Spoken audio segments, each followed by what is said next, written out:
I have spent my whole long life learning a thing I did not understand, and I will tell you now, before the end of me, the one true fact I learned too late. We searched the whole empire for the source of our power. We mapped the heavens for it. We built towers to it and wrote 10,000 years of lore about it. And it was a woman with an iron rake who had simply never stopped going down into the dark. Her name was Marin. I will say it plainly here at the beginning, because for 40 years no one in the high halls said it at all, and that silence is the heaviest thing I carry. You must understand what the deep hearth was to us, or you will not understand how blind a clever people can be. We are the Aurim. We hold 100 worlds and the lanes of light between them, and the seat of all of it is Vale Tor, the throne world, a great ringed station that turns slow and golden in the dark like a crown set down in deep water. And at the center of Vale Tor, far below the throne, below the audience halls and the lore vaults and the gardens of pale glass, there burns the hearth. It is a star, or it was once, a small dying ember of a sun, caught and cradled and brought down to a manageable fire by hands so old their names are gone, and set to burn forever inside a shell of black stone and silver lattice. From it comes the light of our worlds, the breath of our station, the warmth of every hall. From it, the lore says, comes the very power of the Aurim, our reach, our long life, our place above the other peoples of the sky. The hearth is the heart of us. We knelt to it. We sang to it on the high days. And in all the years of our greatness, we believed with the whole certainty of a proud people that some great secret mechanism or some divine will kept it lit. I was the high reckoner of the deep hearth. That is the loftiest title our learning can give. It meant I was the one who was supposed to know. I had 300 adepts beneath me in the run of every lore vault on Vale Tor, and I had spent my life, and I was already old, bent over the readings of the hearth, its pulse and its breath and its temper, trying to learn the law by which it lived. I wrote 9 great books on it. I was honored at the high table. The young ones called me the wisest of the Aurim. I never once understood it. I want that set down. For all my honors in all my years, I could read the hearth the way a man reads the weather. I could say a storm was coming, but I could no more have lit it than I could have called the rain.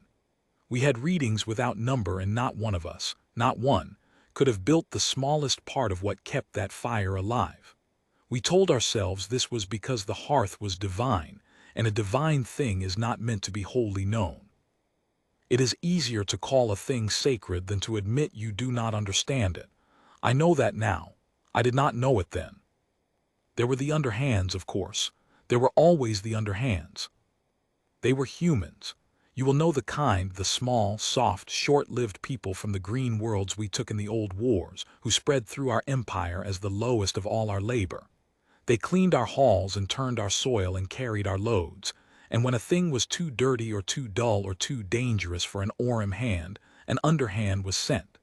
We did not hate them. That would have required us to see them. We simply did not see them at all. They were the gray at the edge of the eye, the figure at the end of the hall with the cart, the hand that takes the plate away. You do not remember the face of the hand that takes the plate away. There were underhands in the deep hearth. There had always been underhands in the deep hearth, down in the ash levels and the great deeps below the core vault, where no adept ever went because there was nothing down there but heat and slag and labor, and an Aurim of any rank does not labor. The underhands of the hearth swept the ash and cleared the grates and packed the seals, and turned the old stiff valves that no instrument of ours bothered to read. I knew they were there the way I knew the floor was there. I walked over both. I had walked past Marin. I worked out later, perhaps 2,000 times.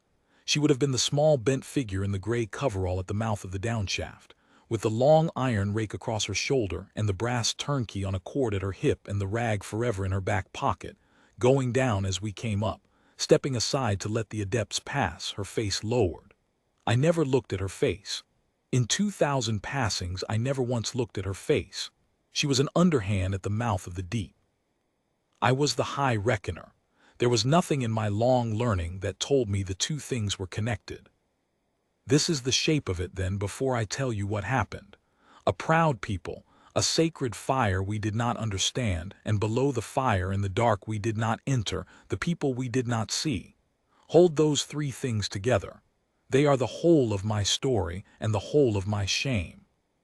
The trouble began, as so much trouble does, with a young man who wanted to be great. Old Sovereign Veles had died in the autumn, and his son Auril came to the throne very young, younger than any sovereign in living memory, barely past his first decades, with the quick bright eyes of a clever boy and the terrible hunger of a clever boy who is afraid he is not yet a man. He had grown up on the lore of the hearth as we all had, but he had grown up also on the lore of his own house, the great deeds of the sovereigns before him, and he came to the throne with a wound in him that I should have seen and did not. He believed he had inherited a greatness he had not yet earned, and he meant to earn it fast, in some way the histories would never forget. He turned, of course, to the hearth. Where else does an Aurim turn for greatness? And he found, as every sovereign before him had found, that the hearth simply was that it burned and gave its light and could not be made to give more, and that the wisest reckoner of his age, which was me, the gods help us, could tell him everything about it except how to command it. This did not satisfy young Auril as it had satisfied his father. His father had been content to tend the empire he was given. Auril wanted to enlarge it, and it seemed to him a kind of insult. I see this now, that the source of all our power should sit beneath his throne, ours by right, and yet not be ours to wield. Into this came the first adept, Seneca. Seneca was the cleverest of my adepts and the one I trusted least, and I will not pretend my judgment of him was unclouded by the fact that he wanted my chair. He was younger than me by a long way, with that hard, polished confidence that the truly clever wear when they have not yet been humbled by anything. And Seneca had a theory. He had many theories. That was Seneca. But this one he brought to the sovereign, over my head, in the 3rd month of the new reign. The hearth, said Seneca, was not divine. There he was right, though for the wrong reasons. The hearth was a mechanism, an old and crude and badly understood mechanism, throttled down by our ignorant ancestors to a safe and feeble burn, a fire kept low because the old ones had feared it. We had spent 10,000 years worshipping a banked fire and calling our timidity reverence. But the hearth, said Seneca, could be opened, made to burn hot and full and free. The light of a true sun, harnessed and turned outward, and with it the Aurim could do in a generation what we had not done in an age. New worlds, new reach, a power that the empire had only ever sipped, drunk down at last. I argued against it. I want that on the record too, though it does me less credit than it sounds because I argued against it for the wrong reason. I argued against it because I did not understand the hearth and therefore did not believe anyone else did either, and I thought it impious, that word again, to lay hands on a thing we could not read. I did not argue against it because I knew it would kill the fire. I did not know that. No adept in the high halls knew that. The only person on all of Vale Tor who knew what the hearth truly needed was at that moment 300 levels below us, on her knees with a rag, packing a seal, and no one had thought to ask her anything in 40 years. The young sovereign listened to Seneca and not to me. Of course he did. Seneca offered him greatness and I offered him patience, and there is no contest to a frightened young man between greatness and patience. The order was given. The first adept would open the hearth. I should tell you how it was done so you understand it was not foolishness exactly. It was clever. It was very clever. That is what makes it terrible. Seneca and his people built a great lattice of new silver around the old shell of the hearth.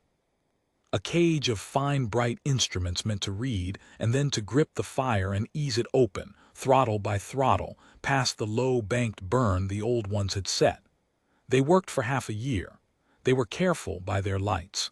They moved slowly by their lights. I was made to stand by and watch. The old reckoner kept on as a kind of ornament, and I watched Seneca's adepts swarm the core vault with their bright new cage, and I watched the underhands moved aside to make room for them, sent down deeper, told to keep clear of the works. I remember the day they began to open it. The whole court came down to the high gallery above the core vault, the sovereign on a chair of pale glass, the great houses arrayed, the lore keepers in their robes. Far below, behind the black shell, the hearth burned its old low gold. Senek stood at the great instrument and made his bows and began, throttle by throttle, to ease the fire up. And it answered. That is the cruelty of it. At first it answered beautifully. The gold of the hearth deepened to white. The light through the lattice grew until we had to shade our eyes. The readings on every face climbed and climbed, and the whole court drew breath as one. And the young sovereign rose from his glass chair with his face shining. And Senek, I will give him this, Senek wept openly at the throttle at the sight of the fire he had freed. For one long hour we all believed we were witnessing the dawn of a greater Aurim age. For 1 hour the source of our power blazed up white and full, and we thought we had become its masters. Then, very quietly, somewhere far down in the dark below the bright new cage, in a place none of us had ever looked, a seal that an old woman had packed by hand 4 days before began. Under a heat it was never built to hold, to fail. We did not know it that hour. We did not know it for 3 days. The white burn held and the court feasted, and Senek was given the second chair at the high table beside the sovereign above me. I was old and sour and impious, they said, and the new age had no use for me. I went down to my reckoning room and read the night's numbers and found in the small hours the first thing that frightened me. The hearth's pulse, which I had read for 50 years and knew like my own, had begun to stutter. A skip. A hitch, once an hour, then twice. White and glorious and stuttering, like a strong man with a bad heart who does not yet know he is dying. I brought it to Senek. He laughed at me. He showed me his own readings, all of them high and bright, and he said the old machine was settling into its new freedom, that a flutter was to be expected as the throttles found their place, and that an old reckoner who had spent his life on a banked fire could hardly be expected to read a free one. He was kind about it, in the way of a man who has won. I went away. On the 5th day, the white began to flicker. You have seen a great lamp gutter when its oil runs low, that sick lurch of the light, there and gone and there again. Now make the lamp a captured sun, and make the hall it lights 100 worlds. On the 5th day the hearth guttered, and across Vale tore the light swung and dimmed and swung back, and a wind of fear went through the throne world. And far out across the lanes of light the empire felt its heart skip and did not know why. Then it began in earnest, and the high halls came to no terror. The flicker became a stagger. The white burn fell back toward gold and kept falling, toward a deep sullen red none of us had ever seen, and the readings that had climbed so beautifully now fell, and Senek's bright cage, which had been built to grip the fire and ease it open, now gripped a fire that was guttering and could not coax it back. Every throttle he tried made it worse. When he eased off, the fire fell faster. When he pressed in, it shuddered and dropped. The great mechanism that had freed the hearth could not save it, because the thing that was wrong was not in the bright new lattice at all. It was 300 levels down, in the dark, where the heat of the free burn had cracked seal after seal that no one was packing anymore, and choked grate after grate with slag that no one was raking anymore, because the underhands had been moved aside half a year ago to make room for the great work, and the great work had never once asked what the underhands did. I will pass quickly over the days of panic, because they shame all of us and there is no instruction in them. Every adept on Vale Tor was set to the hearth. We threw our whole learning at it. We built new instruments in a night and they told us nothing we could use. We prayed. The lore keepers filled the galleries with the old songs, and the hearth fell redder under the singing. Senek, white-faced now and no longer weeping, drove his people through 3 sleepless days and could not lift the burn a hair. The sovereign came down and stood at the gallery rail and commanded the fire to rise, in the voice that commands 100 worlds, and the fire did not hear him, because a captured star does not know what a throne is. By the 7th day the great houses had begun, quietly, to send their kin away from Vale Tor on fast ships, and we who could read the numbers knew why. If the hearth died, the throne world died with it, and after the throne world, in slow cascade across the dark, every world that drank its light. It was on the 7th night that I gave up. I am not proud of it. I want to be honest with you to the end. I did not descend into the deep that night out of courage or wisdom. I descended because I had nothing left to do in the high halls but watch us fail, and I could not bear it, and some old instinct sent me down past the core vault where Senex adepts twalled and cursed, down the long shafts I had walked over for 50 years, down into the ash levels and the great deeps where the heat pressed on you like a hand and the air tasted of iron, and the only light was the angry red of the dying fire seen through 1,000 cracks in the black stone. I went down to die near the hearth, I think, the way an old servant goes to sit by the bed of a dying master. I did not go down to be saved. I did not believe in being saved. I found her on the lowest level of all, where I had never set foot in my whole long life, in a low hot tunnel beside a great choked grate, doing her work. She was a small old woman, smaller than I had ever let myself notice, with gray hair tied back under a cloth and a face seamed deep by 40 years of that heat, and she was on her knees at the grate with the long iron rake, working slag out of the lattice bar by bar, steady and slow, her breath even, her hands sure. She had the brass turnkey on its cord at her hip and the rag in her pocket and a low tin of gray grease open at her side.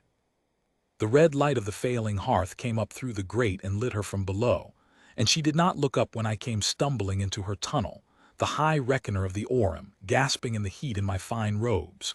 She had a rhythm she was working to. I could hear it. She was humming, very low under her breath, not a song exactly, just a held note that rose and dipped like a count, and she was raking the grate in time to it. "Mind your feet," she said without turning. "The bar's hot." I did not know what to say to her. In all my honors I had never once spoken to an underhand, and now the empire was ending and I had nothing in my learning that fit this moment. I said, I think, that the hearth was dying.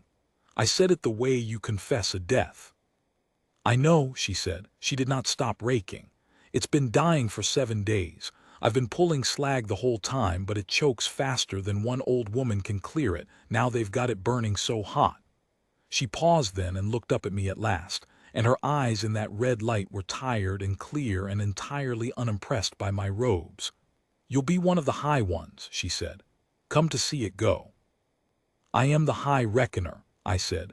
The title sounded foolish down there.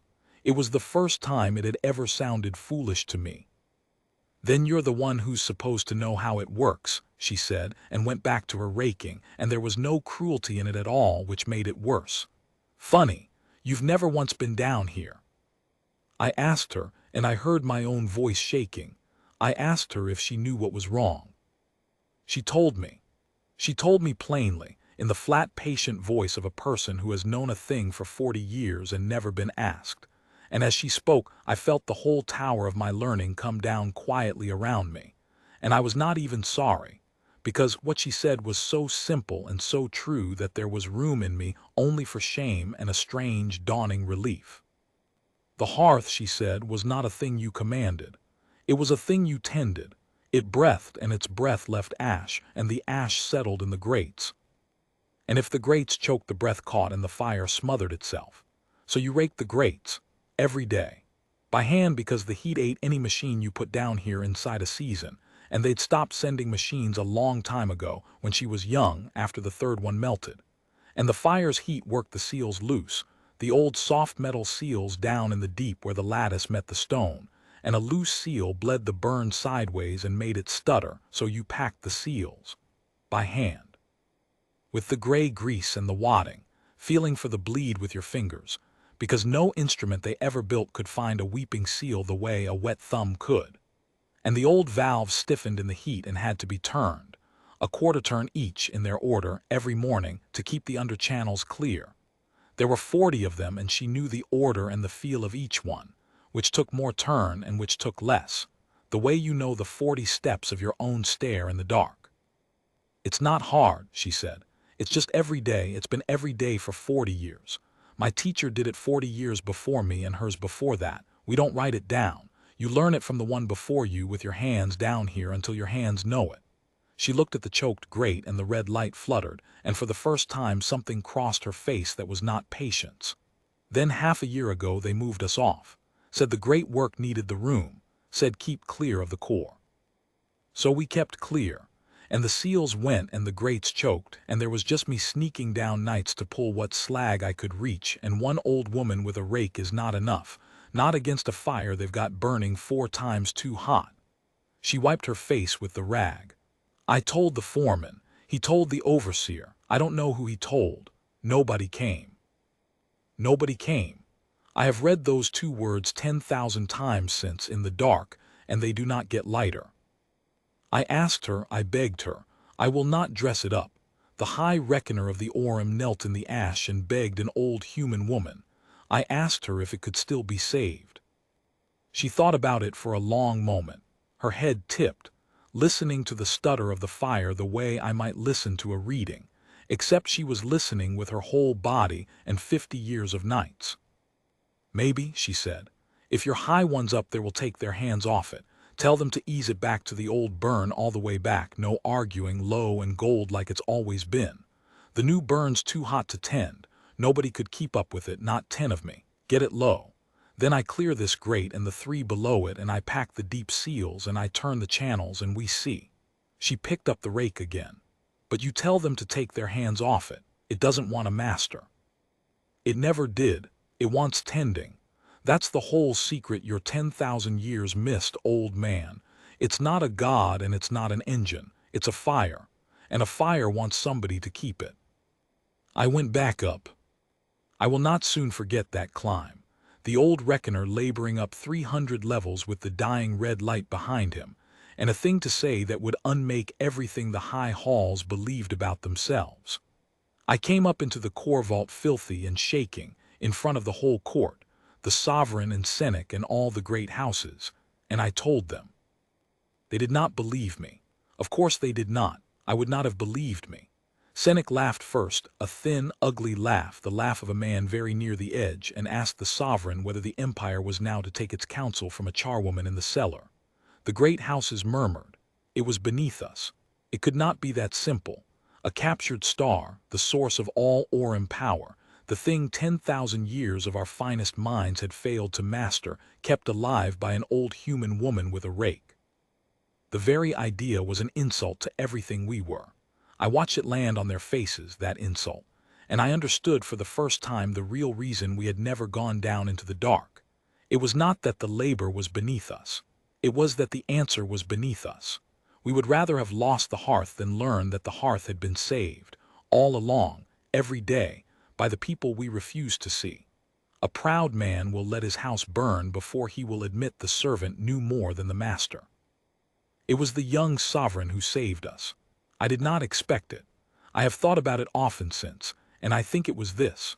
Auril was young, and the young have less pride to defend than the old, and somewhere under his terrible hunger to be great there was still a boy who simply did not want 100 worlds to die on his watch. He looked at me, filthy, gasping, ridiculous, and he looked at Senec, polished and laughing and failing, and he looked at the red guttering light of the fire that would not obey him, and he made, I think, the first wholly his own decision of his reign. "Take your hands off it," he said to Senec. Senec stared at him. "Ease it back," the sovereign said, "all the way back, the old burn, now." And when Senec began to argue, the young sovereign said a thing I have never forgotten, in a voice that had stopped being a frightened boy's. I would rather be the sovereign who knelt to a charwoman than the sovereign who let the empire die to spare his pride. Ease it back. It took the rest of the night, and it was the hardest thing Senec's people ever did, because a fire that is dying does not ease easily, and 3 times the stutter became a stagger and we thought we had lost it. But they took their hands off the throttles, throttle by throttle, and let the captured star fall back toward the low gold burn the old ones had set 10,000 years before, back toward its own banked breath, the breath it could survive. And while they did it above, Marin worked below. I went down with her. I would not let her go down alone, though I was no use to her. I held the lamp mostly, and once I held the wadding while she packed a seal, and my hands shook so the wadding spilled, and she took it back from me without a word and did it herself. I watched her clear that choked grate bar by bar with the iron rake, and then climb down to the next and the next, into heat I did not think a living body could bear. and I watched her find the weeping seals with her bare, wet thumb in the dark where no instrument of mine had ever found anything, and pack them with the gray grease until the bleed stopped. I watched her go down the line of the 40 stiff valves and turn each one its quarter turn, in an order she did not have to think about, her lips moving in that low, hummed count, and I understood that I was watching the single most skilled act I had ever seen performed by any being of any people in my whole long life, and that it had been performed every single day for 40 years 300 levels below my reckoning room, by a woman whose name I had not known the night before. Near the dawn, the fire steadied. I felt it before any instrument could have told me. I had read that pulse for 50 years after all, even if I had never understood it.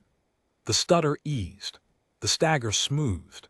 The angry guttering red deepened and held and slowly came back up toward the old gold, the low banked burn, the breath the hearth could keep. Marin sat back on her heels at the lowest grate with the rake across her knees and listened to it with her whole tired body, and when she was sure, she let out a long breath and said, very quietly, more to the fire than to me, "There you are, I've got you." That was all, no triumph, no glory, an old woman telling a fire she had it. I have heard the high songs of the Aurim sung in the great galleries by 1,000 voices, and I have never heard anything in my life as near to holy as those 4 flat words in that hot, dark tunnel. There you are, I've got you. The empire did not die. I should say that plainly, in case you have feared it through this telling. The hearth came back to its old gold burn and held, and across the throne world the light steadied and the wind of fear died down, and out across the lanes of light 100 worlds felt their heart take up its old slow steady beat and did not know it had nearly stopped. We had come within a single night of the end of everything the Aurim were, and we had been saved from it by a rake, a brass key, a tin of grease, and a woman who never wrote any of it down.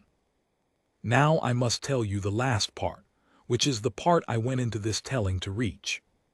When it was certain, when the burn had held through a full day and the high halls dared to breathe again, the young sovereign did a thing without precedent in all our histories.